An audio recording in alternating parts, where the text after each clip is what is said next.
ایک شخص کو کوئی صادق القول شخص ایک بات بتاتا ہے اور وہ یقین کر لیتا ہے، اور ایک شخص تفکر اور تلاش کے ذریعے ویسی بات پا لیتا ہے۔ کیا ان دونوں باتوں میں کوئی فرق ہے؟ ان دونوں باتوں میں بڑا فرق ہے۔ جو تفکر والا یقین ہے وہ اگلے حادثے میں ٹوٹ جاتا ہے جب تک کہ آپ کے پاس سند نہ ہو۔ سند آپ کو آپ کے اعتبار والا شخص ہی مہیا کرتا ہے۔ مثلا ایک شخص نے اللہ کو ڈسکور کر لیا، اس نے حساب لگایا کہ اللہ ہے، زمین سے فصلیں اگتی ہیں تو اللہ ہوگا، انسان پیدا ہوتا ہے اور مر جاتا ہے تو اللہ ہوگا۔ ان باتوں سے ثابت ہوا کہ اللہ ہے۔ اب دوسرے شخص نے اللہ کے پیغمبر صلی اللہ علیہ وآلہ وسلم کے کہنے پر مان لیا کہ اللہ ہے۔ اب دونوں کا اللہ پہ یقین ہے۔ جس شخص نے اپنے تفکر اور تبہر علمی سے اللہ کو دریافت کیا، اگر اس کو کہا جائے کہ عبادت کر، اب تفکر سے تو عبادت سمجھ نہیں آئے گی، تفکر سے اللہ سمجھ آئے گا، مگر بولنے والا اللہ سمجھ نہیں آئے گا، عبادت کرانے والا اللہ سمجھ نہیں آئے گا، اور زکوٰۃ دلوانے والا اللہ سمجھ نہیں آئے گا۔ تفکر کرنے والا شخص یہ کہے گا کہ تم پاگل ہو گئے، ہر سال عید پر بکرے ضائع کرتے ہو، یہ رقم تم کسی فلڈ کنٹرول میں لگا دو۔ اب تفکر سے یہ بات سمجھ نہیں آتی کہ حضرت ابراہیم علیہ السلام نے ایک خواب دیکھا، پھر بیٹے سے پوچھا تو انہوں نے کہا کہ اے ابا وہ کرو جس کا آپ کو حکم دیا گیا۔ تفکر کے ذریعے ایک شخص دیکھے گا کہ مریض بیمار ہے، دعا ہوئی اور وہ ٹھیک ہو گیا، اب اس کو اللہ پر پکا یقین ہو گیا۔ کچھ روز بعد وہ مریض مر گیا، اب اس شخص کا اللہ کے بارے میں کیا خیال ہے؟ کہتا ہے اللہ تھا تو صحیح، مگر اب مریض ٹھیک نہیں ہوا۔ تو جو حالات اللہ کو اس طرح ثابت کرتے ہیں، دوسری طرف بھی اللہ ہی ہے۔ تفکر والا کہتا ہے کہ جب پیسے ملے ہیں تو اللہ ہے، اور اگر چور پیسے لے جائے تو کہے گا کہ اللہ نہیں ہے۔ اس لیے حقیقت کو غور کے ذریعے دریافت کر کے ماننے والا اپنے ہی غور کی زد میں ہوتا ہے۔ انسان کا غور اس کے اپنے غور کو تباہ کرتا رہتا ہے۔ بچپن کا خیال جوانی کی زد میں آ گیا، اور جوانی کا خیال بڑھاپے کی نظر ہو گیا، اور ایک خیال دوسرے خیال کی زد میں آ گیا۔ ایک وقت تھا جب بھائیوں پر جان دیا کرتے تھے، اور اب تم بھائیوں کی جان کے پیچھے پڑ گئی۔ ایک وقت تھا جب بہن بھائی مل کے کھانا کھایا کرتے تھے، اب شادیاں ہو گئیں تو ملاقات کبھی کبھی گاہے گاہے سر راہے۔ بھائی کہتا ہے کہ بہن کے پاس کیا جائیں، اس کا خامد بڑا بدتمیز ہے، اور بہن کہتی ہے کہ بھائی کی بیوی بڑی بدتمیز ہے۔ نتیجہ یہ نکلا کہ بہن بھائیوں میں اختلاف پیدا ہو گیا۔ اب سارے عقیدے بدل گئے، سارے مزاج بدل گئے، اور سارے تفکرات بدل گئے، سارا تبہر علمی تباہ ہو گیا۔ اللہ تعالیٰ کا فرمان ہے کہ ماں باپ کے سامنے اف نہ کرو۔ اللہ کو ماننے والا ماں باپ کی غلطیوں کے باوجود ان کی عزت کرے گا۔ تفکر والے کے ماں باپ اگر کوئی ایسی بات کرے جو اس کو پسند نہ ہو تو وہ کہے گا ماں باپ نے ہماری زندگی برباد کر دی ہے۔ زندگی برباد ہو یا آباد ہو، ماں باپ کے سامنے مت بولو۔ یہ ہے علم۔ یہ علم تفکر سے نہیں ملتا۔ تفکر والا اگر ترقی کر گیا، کسی ڈپارٹمنٹ کا ہیڈ ہو گیا، تو اگر اس کا والد اپنی پگڑی سمیت وہاں آ گیا تو اس نے کہنا ہے آپ باہر بیٹھیں۔ کسی نے پوچھا یہ کون ہے تو اس نے آگے سے وہ جواب دیا جو اسے نہیں دینا چاہیے تھا۔ یہ سب پیور تفکر کی باتیں ہیں۔ اگر وہی شخص کہے کہ یہ ابا حضور ہیں اور ان کے پاس اللہ کا حکم نامہ ہے اور میں ان کی اطاعت میں کھڑا ہوں، ان کا سرویٹ ہوں، اور میرا یہ مرتبہ انہی کی عطا ہے، تو پھر وہ علم آتا ہے جو اللہ کی طرف سے عطا کیا جاتا ہے۔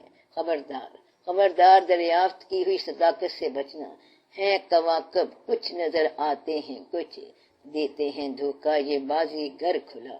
ایک آدمی ایک خیال میں بیٹھا ہوا تھا، اس کے گھر بادشاہ مہمان تھا۔ وہ یہ سوچ رہا تھا کہ اگر بادشاہ کو قتل کر دیں تو میں بادشاہ بن جاؤں گا، مگر اس کو اس قتل کا کوئی جواز نہیں مل رہا تھا۔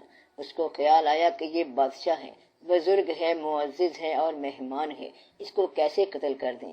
تفکر میں ڈوبا ہوا تھا کہ کیا کیا جائے۔ یکا یک اس کو خیال آیا کہ ایک خنجر ہے اور اس پہ خون لگا ہوا ہے۔ اب اس نے سوچا کہ میرے تفکر اور مشاہدے نے مجھے یہ سب کچھ دکھا کے اجازت دی ہے کہ بادشاہ کو قتل کر دیا جائے۔ اس شخص کو مشاہدے نے ایسا کرنے کا حکم دیا تھا، دراصل اس کا مشاہدہ باطل تھا۔ اس نے آنکھوں سے جو دیکھا وہ باطل تھا۔ کبھی کبھی آپ کو آنکھیں غلط مشاہدہ دیں گی، یہ ابلیس کا دیا ہوا مشاہدہ ہوتا ہے۔ کبھی کبھی آپ دھوکہ کھا جائیں گے، جو بات نظر آنی چاہیے وہ نظر نہیں آئے گی، اور جو بات نظر نہیں آنی چاہیے وہ آپ دیکھنے لگ جاؤ گے۔ کبھی کبھی آپ کو نہ سنائی دینے والی سنائی دینے لگ جائیں گی، اور نہ دیکھنے والی دکھائی دینے لگ جائیں گی۔ یہ سارا ہی جھوٹ ہوگا، اس لیے آپ غور سے بات کو سمجھو۔ مثلا اگر آپ نے اس منزل پر جانا ہے جس منزل پر 2 دفعہ نہیں جانا، اور تجربہ کرنے کا وقت ہی نہیں ہے، کوئی کہے گا کہ یہ صحرا کا سفر ہے، وہاں پانی ہوگا، وہاں سے گزرنا اور تیسرے دن پار ہو جانا۔ تفکر والا کہے گا میں پوری تحقیق کروں گا، تحقیق کا وقت ہے ہی نہیں۔ کتنے لوگ تحقیق کرتے کرتے صحرا میں مر گئے۔ اس لیے جاننے والے سے پوچھ کے ماننا شروع کرو۔ تمہارے پاس زندگی مختصر ہے، تحقیق سے کیسے مانو گے؟ یہ تو اللہ تعالیٰ کا احسان ہے کہ زندگی ہے ہی مختصر سفر، اس میں تجربے کا ٹائم ہی کوئی نہیں ہے۔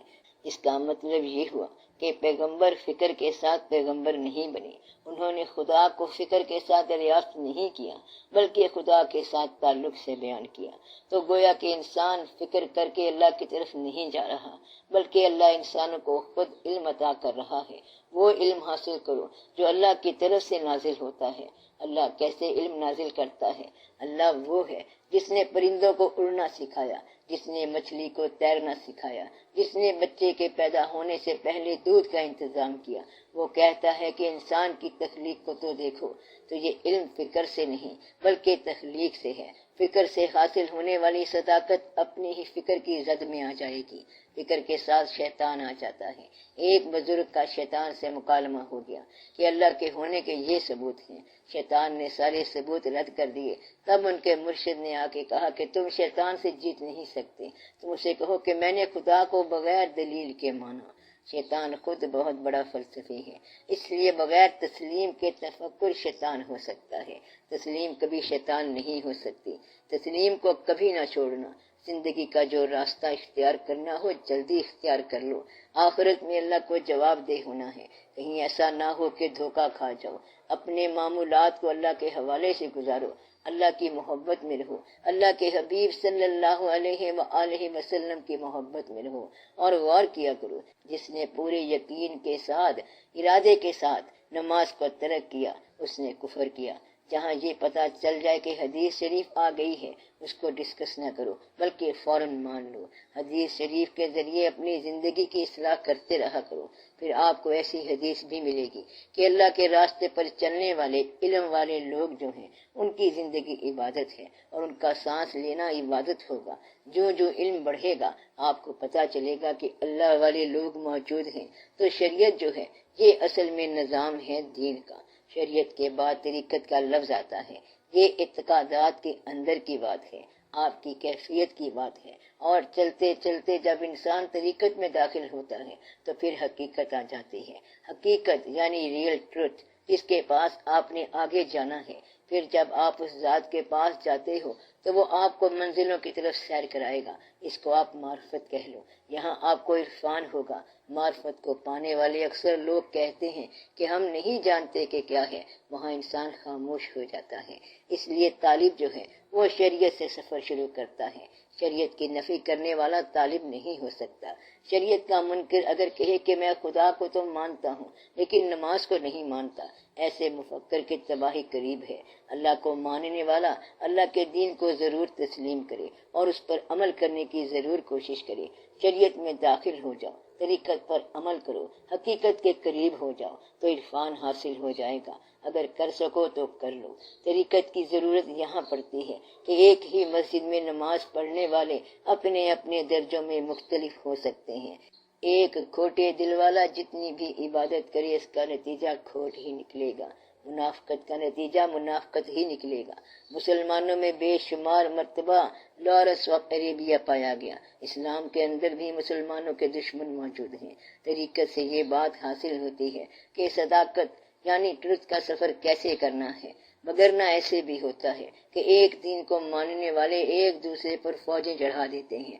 اگر آپ کربلا کا راز پہچانو تو خالی شریعت کو ماننے والے اور محبت مصطفیٰ صلی اللہ علیہ وآلہ وسلم سے گریز کرنے والے کیا کیا کر گئے، لیکن جن لوگوں کے پاس طریقت کا علم تھا وہ آج تک کربلا کو کربلائے مولا کہتے جا رہے ہیں۔ تو مدعا یہ ہے کہ صرف خالی شریعت سے بات نہیں بنتی جب تک شریعت کی اسپرٹ پیدا نہ ہو۔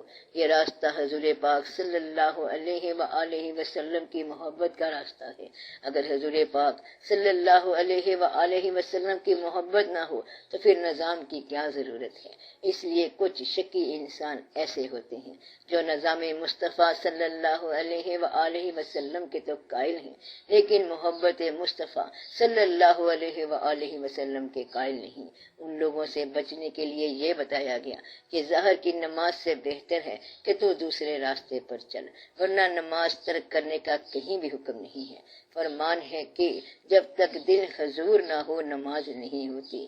بابا بلے شاہ رحمت اللہ نے کہا ہے کہ نہ میں پاٹ تے پوجا کیتی، نہ میں گنگا نہایا، نہ میں 30 روزے رکھے، نہ میں 5 نماز کمایا، نہ میں تیرت کعبے گیا تے نہ تسبیح کھڑکایا، بلے نو مرشد کامل ملیا جس چھیتی رب ملایا۔ ایسے لوگ بھی آئے جنہوں نے ایک اور راستے کی نشاندہی کی۔ اللہ کی راہ میں مر جانا شہادت ہے، اللہ کے عشق میں مر جانا بھی شہادت ہے۔ طریقت کا نظام شریعت کے متبادل نظام نہیں ہے۔ بعض اوقات کچھ مجذوب لوگ آئے جنہوں نے کچھ ایسی ویسی باتیں کر دیں۔ ایک بزرگ تھے جو لباس کے بغیر پھرتے رہتے تھے۔ بادشاہ سلامت نے اسے 2 شالہ دے دیا۔ 4 دن کے بعد دیکھا تو سرمت پھر لباس کے بغیر ہے، پھر 2 شالہ دے دیا، حتیٰ کہ فتویٰ لگا کے اس کی گردن اڑا دی۔ اورنگزیب عالمگیر سے سرمت نے کہا تھا کہ میں تمہارے لباس سے اپنا جسم چھپاؤں یا تمہارے قتل چھپاؤں۔ عالمگیر بادشاہ سے کچھ قتل ہو گئے تھے۔ ایک روز اس نے سرمت سے کہا کہ کلمہ سنو، تو سرمت نے کہا کہ لا الہ الا اللہ۔ بادشاہ نے کہا آگے سنو، سرمت نے کہا آگے کچھ نہیں، کیونکہ سرمت کا لباس پورا نہیں تھا، اس لیے اس نے احترام کے مارے محمد رسول اللہ صلی اللہ علیہ وآلہ وسلم نہیں کہا۔ یہ ادب کا مقام ہے۔ جب سرمت کی گردن اڑا دی گئی تو پھر اس کے خون سے آواز نکلی محمد رسول اللہ۔ بعض اوقات انسان ادب کے مارے نام نہیں لے سکتا۔ صلی اللہ علیہ وآلہ وسلم۔ ایک درویش ایک محفل میں بیٹھا ہوا تھا۔ جب اذان ہوئی تو اس نے کانوں میں انگلیاں ڈال لیں۔ جب اسے پوچھا گیا تو اس نے کہا کہ میں باوضو نہیں تھا، اس لیے حضور پاک صلی اللہ علیہ وآلہ وسلم کا نام کیسے سنتا؟ بظاہر تو یہ بغاوت تھی، لیکن اصل میں یہ محبت اور اطاعت تھی۔ ایسے بھی لوگ تھے جو کہتے تھے کہ میں درود شریف کی محفل میں نہیں بیٹھوں گا۔ جب ان سے پوچھا گیا تو کہنے لگے کہ میں وضو سے نہیں ہوں۔ ایک بزرگ نے یہ کہا کہ پہلے میں 2 دن فاقہ کروں گا، پھر درود شریف کی محفل میں بیٹھوں گا، یا 3 شب بیداریوں کے بعد۔ یہ ادب کے مختلف درجات ہیں۔ بیانات اس وقت تک ہوتے ہیں جب تک انسان راستے میں ہو۔ جب جلوہ نظر آ جائے تو بیان بند ہو جاتے ہیں۔ تفکر والا صرف بیانات تک رہتا ہے اور تسلیم کرنے والا حقیقت پا جاتا ہے۔